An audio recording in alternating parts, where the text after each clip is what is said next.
Salam, selamat pagi Bapak Ibu Saudaraku yang dikasihi dan diberkati Tuhan dimanapun saat ini Anda berada.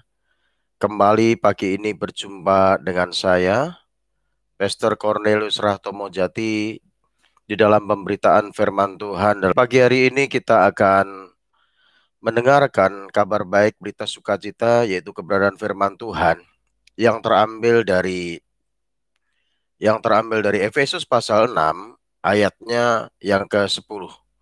Firman Tuhan pagi ini terambil dari Efesus yang pasal 6 ayatnya yang ke-10, satu ayat saja. Efesus 6 ayatnya yang ke-10, demikianlah bunyi firman Tuhan. Akhirnya hendaklah kamu kuat di dalam Tuhan, di dalam kekuatan kuasa-Nya. Sekali lagi firman Tuhan katakan, akhirnya hendaklah kamu kuat di dalam Tuhan, di dalam kekuatan kuasa-Nya. Tuhan mau setiap kita orang yang percaya kepadanya tetap kuat di dalam Dia, tetap kuat di dalam Tuhan.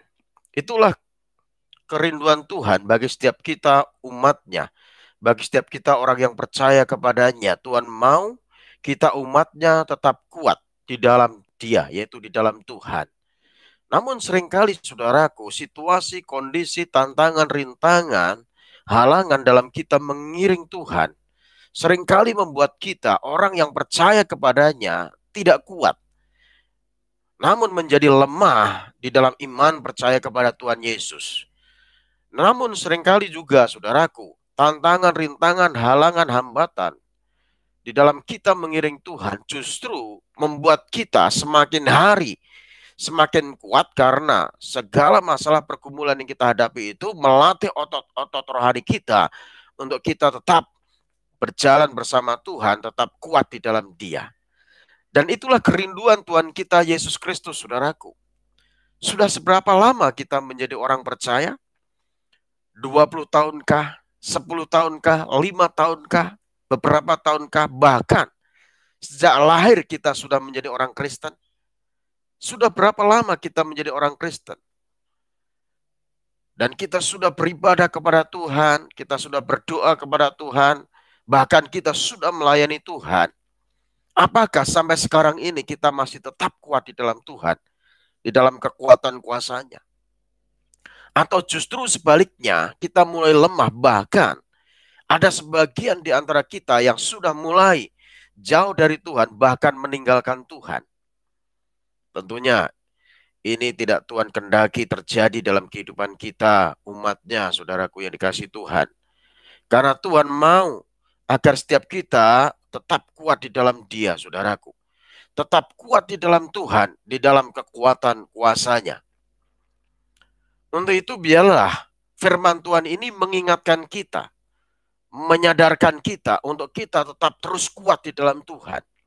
Karena Tuhan mau agar kita umatnya, kita anak-anaknya, tetap terus setia kepada Tuhan sampai akhir hidup kita. Dan itulah kerinduan Tuhan bagi kita semua, saudaraku.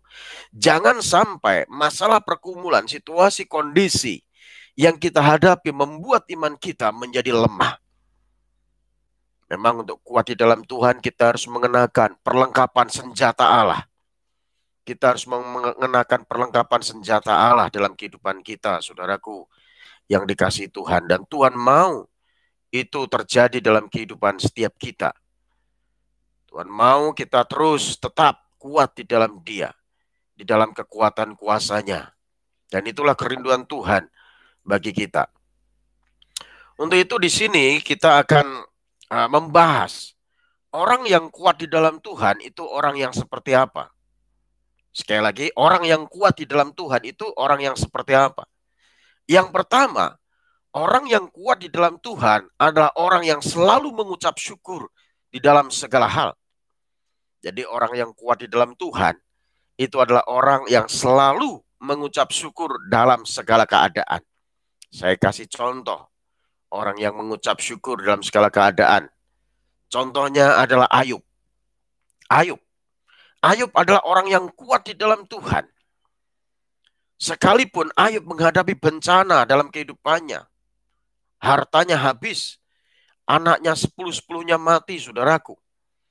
Namun Ayub pada saat mendengar kabar tentang hal seperti itu, apa yang dikatakan Ayub? Ayub katakan di dalam Ayub 1 ayat 21. Dengan telanjang aku keluar dari rahim ibuku. Dengan telanjang pula aku kembali ke dalamnya. Tuhan yang memberi, Tuhan yang mengambil, terpujilah Tuhan. Dalam kesemuanya itu, Ayub tidak menyalahkan Tuhan, tidak berbuat adil kepadanya, saudaraku. Inilah orang yang kuat di dalam Tuhan. Walaupun menghadapi situasi yang sulit, walaupun menghadapi masalah yang rumit, masalah yang berat yang dia hadapi dalam kehidupannya. Tapi orang yang kuat di dalam Tuhan, orang ini tetap mengucap syukur di dalam segala keadaan. Itulah yang dikehendaki Tuhan dalam kehidupan kita, orang yang percaya kepadanya. Kita tetap mengucap syukur dalam segala keadaan, apapun itu. Jangan sampai masalah, tantangan, rintangan, situasi yang kita hadapi membuat iman kita lemah, bahkan kita jatuh dalam dosa. Biarlah kita tetap mengucap syukur, saudara, apapun yang terjadi. Karena firman Tuhan juga katakan dalam 1 Tesalonika 5 ayat 18. Mengucap syukurlah dalam segala hal. Itulah yang dikehendaki Allah di dalam Kristus Yesus bagi kamu. Kehendak Allah bagi kita, umatnya, orang yang percaya kepadanya, adalah hidup di dalam mengucap syukur. Kapan kita mengucap syukur? Dalam segala keadaan. Contohnya Ayub. Walaupun Ayub ada bencana dalam kehidupannya, hartanya habis. Dan kita perlu ketahui, saudara, bahwa Ayub adalah orang yang terkaya di negeri timur, Alkitab katakan. Dan orang yang kaya dalam sekejap, hartanya habis. Lalu anaknya 10-10-nya mati. Namun apa yang terjadi dalam kehidupan Ayub tidak membuat Ayub menyerah kepada keadaan. Tidak membuat Ayub menyalahkan Tuhan, menyalahkan keadaan, Tidak membuat Ayub mengeluh bersungut-sungut. Tetapi Ayub tetap mengucap syukur. Dia katakan, dengan telanjang aku keluar dari rahim ibuku. Dengan telanjang pula aku kembali ke dalamnya. Tuhan yang memberi, Tuhan yang mengambil. Terpujilah Tuhan. Artinya Ayub tetap bersyukur apapun yang terjadi dalam kehidupannya, saudara. Dan Tuhan mau kita tetap bersyukur apapun yang saat ini Tuhan izinkan terjadi dalam kehidupan kita. Karena itulah kehendak Allah bagi setiap kita, saudara. Ini yang pertama. Yang kedua, orang yang kuat di dalam Tuhan adalah orang yang selalu bersyukur dan bersuka cita. Sekali lagi, orang yang kuat di dalam Tuhan, yang pertama tadi adalah orang yang selalu bersyukur. Yang kedua adalah orang yang selalu bersuka cita. Apapun yang terjadi, tetap tersenyum, tetap bersuka cita. Ini saya beri contoh adalah Nabi Habakuk, saudara, yang ditulis di dalam Habakuk 3 ayat 17. Firman Tuhan katakan seperti ini. Ayat 17 dan 18 dari Habakuk pasal yang ketiga. Sekalipun pohon ara tidak berbunga, pohon anggur tidak berbuah, hasil pohon zaitun mengecewakan, sekalipun ladang-ladang tidak menghasilkan bahan makanan, kambing domba terhalau dari kurungan, dan tidak ada lembu sapi dalam kandang. Ayat 18 katakan begini, saudaraku. Namun aku akan bersorak-sorai di dalam Tuhan dan beria-ria di dalam Allah yang menyelamatkan aku. Inilah orang yang kuat di dalam Tuhan. Walaupun yang terjadi situasi tidak memungkinkan untuk tetap beria-ria, tetap bersuka cita. Namun orang yang kuat di dalam Tuhan tetap bersuka cita apapun yang terjadi. Untuk itu, saudaraku yang dikasihi Tuhan, situasi kondisi yang saat ini terjadi dalam kehidupan kita yang Tuhan izinkan, mungkin kita saat ini sedang menghadapi kesukaran hidup, kesulitan ekonomi, menghadapi masalah terhadap kesehatan tubuh kita, kita mungkin kehilangan pekerjaan, mungkin kita tidak ada penghasilan sampai sekarang ini, tapi kita belajar dari Nabi Habakuk. Dia katakan dengan mantap, namun aku akan bersorak-sorai di dalam Tuhan, beria-ria di dalam Allah yang menyelamatkan aku. Habakuk sadar, apapun yang terjadi itu semua seizin Tuhan. Dan Habakuk yakin bahwa Tuhan pasti menyelamatkan kehidupannya. Inilah orang yang kuat di dalam Tuhan. Dan biarlah setiap kita tetap tersenyum apapun yang terjadi dalam kehidupan kita. Saya beri contoh yang kedua adalah Paulus, saudaraku. Pada saat Rasul Paulus sedang dipenjara di Roma, Rasul Paulus dia menulis surat ditujukan kepada orang yang di luar penjara, yaitu jemaat di Filipi, saudaraku. Agar jemaat di Filipi tetap bersuka cita. Dia mengatakan dalam Filipi 4 ayat 4, bersukacitalah senantiasa di dalam Tuhan. Sekali lagi kukatakan kepadamu, bersukacitalah senantiasa. Luar biasa, saudaraku.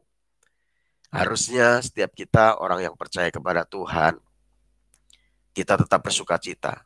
Apapun yang Tuhan izinkan terjadi dalam kehidupan kita, ya, jangan pernah mengeluh. Jangan pernah bersungut-sungut. Jangan pernah menyalahkan keadaan. Ya, jangan membuat kita terus ya meratapi nasib murung. Jangan, saudaraku. Tetaplah bersuka cita. Kapan kita bersuka cita? Dalam segala keadaan. Beria-ria di dalam Allah yang menyelamatkan aku. Kata Nabi Habakuk, saudaraku. Ya, sekalipun pohon ara tidak berbunga, ya, artinya ya kalau pohon ara tidak berbunga ya pasti tidak akan menghasilkan buah. Ya, buah ada itu karena ada bunga dulu. Sekalipun pohon ara tidak berbunga, pohon anggur tidak berbuah, ya, buahnya tidak ada. Hasil pohon zaitun mengecewakan, ya, mengecewakan, mungkin dimakan hama, ya, tidak menghasilkan, ya, sehingga mengecewakan. Sekalipun ladang-ladang tidak menghasilkan bahan makanan, ya, ladang semua kering, tidak menghasilkan bahan makanan. Kambing domba terhalu dari kurungan, ya, semua kambing domba, lembu sapi, ya, terhalu dari kurungan, semua habis, semua hilang, dan tidak ada lembu sapi di dalam kandang. Tetapi Nabi Habakuk katakan, namun aku akan bersorak-sorai di dalam Tuhan, beria-ria dalam Allah yang menyelamatkan aku. Untuk itu biarlah setiap kita tidak kehilangan sukacita kita. Tetaplah beria-ria, tetaplah bersukacita di dalam Tuhan, apapun yang terjadi. Karena sukacita Tuhan itulah kekuatan bagi setiap kita, saudaraku. Bersukacitalah di dalam Tuhan. Amin, saudara. Jadi inilah orang yang kuat di dalam Tuhan. Orang yang selalu bersukacita dalam segala keadaan. Lalu yang ketiga, orang yang kuat di dalam Tuhan adalah orang yang selalu menjaga kesucian di dalam kehidupannya. Jadi orang yang kuat di dalam Tuhan adalah orang yang selalu menjaga kekudusan atau kesucian di dalam kehidupannya. Saya beri contoh Yusuf dalam Kejadian 39, saudaraku. Alkitab mencatat bahwa Yusuf ya pada waktu itu bekerja di rumah kepala pengawal Raja Fir'aun, yaitu Potifar, saudara. Dia bekerja di sana sebagai kepala semua yang membantu dalam urusan rumah tangga di rumah Potifar. Suatu kali istri Potifar menggodai Yusuf, saudaraku. Dan Yusuf ada di rumah Potifar, istri Potifar ada di sana, dan ya semua yang di rumah itu suruh keluar semua. Hanya tinggal berdua, Yusuf dan istri Potifar. Dan Alkitab mencatat bahwa dari hari ke hari istri Potifar mengajak Yusuf untuk tidur dengannya. Dari hari ke hari, bayangkan. Yusuf dicobai, digodai terus dari hari ke hari. Tetapi Alkitab mencatat bahwa Yusuf menghindar dari godaan yang terus ditawarkan melalui istri Potifar, saudaraku, untuk tidur dengannya. Dan pada puncaknya, Yusuf lari meninggalkan istri Potifar. Dan akhirnya, saudaraku, Yusuf difitnah oleh istri Potifar. Dia harus masuk penjara. Ada resiko yang dia harus tanggung, saudaraku. Karena apa? Karena Yusuf menjaga kesucian, kemurnian dalam kehidupannya. Yusuf tetap kuat mempertahankan imannya kepada Tuhan. Yusuf tetap menjaga kesucian, kemurnian dalam kehidupannya. Itulah orang yang kuat di dalam Tuhan, saudaraku. Tuhan mau agar kita tetap kuat di dalam Tuhan. di dalam kekuatan kuasa-Nya.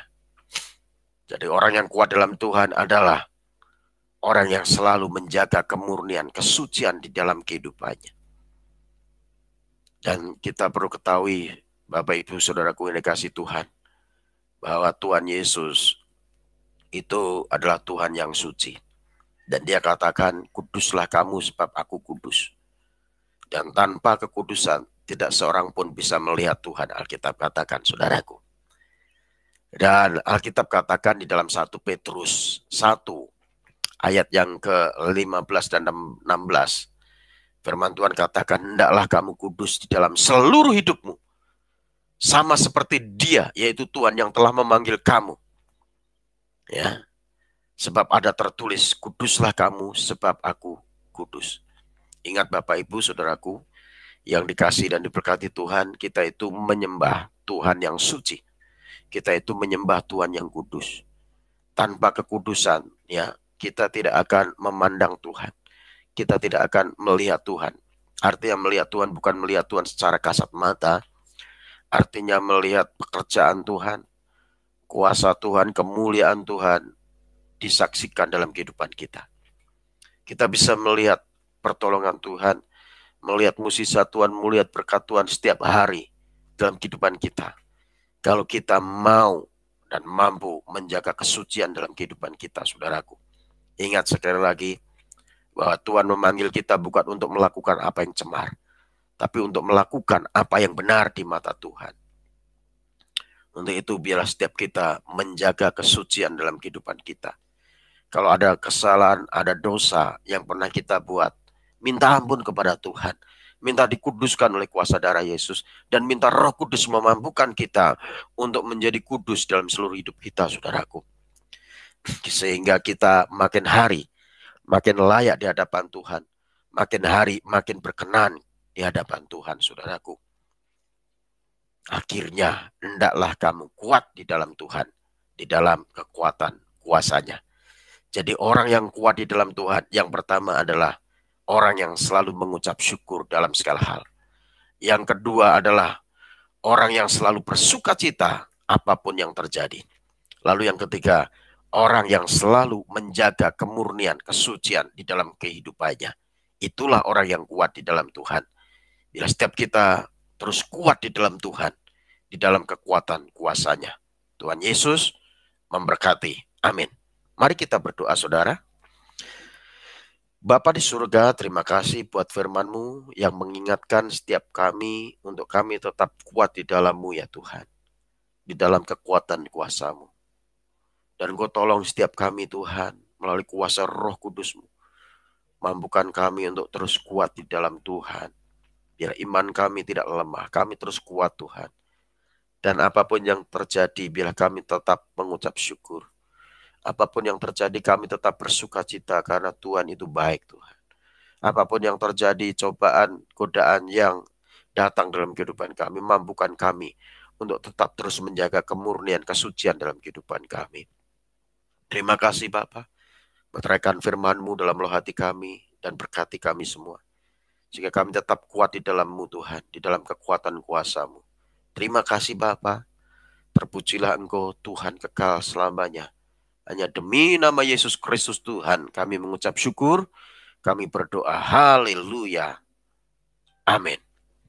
Renungkan firman-Mu siang dan malam, ku pegang berita-Mu dan ku lakukan. Engkau tahu ya Tuhan tujuan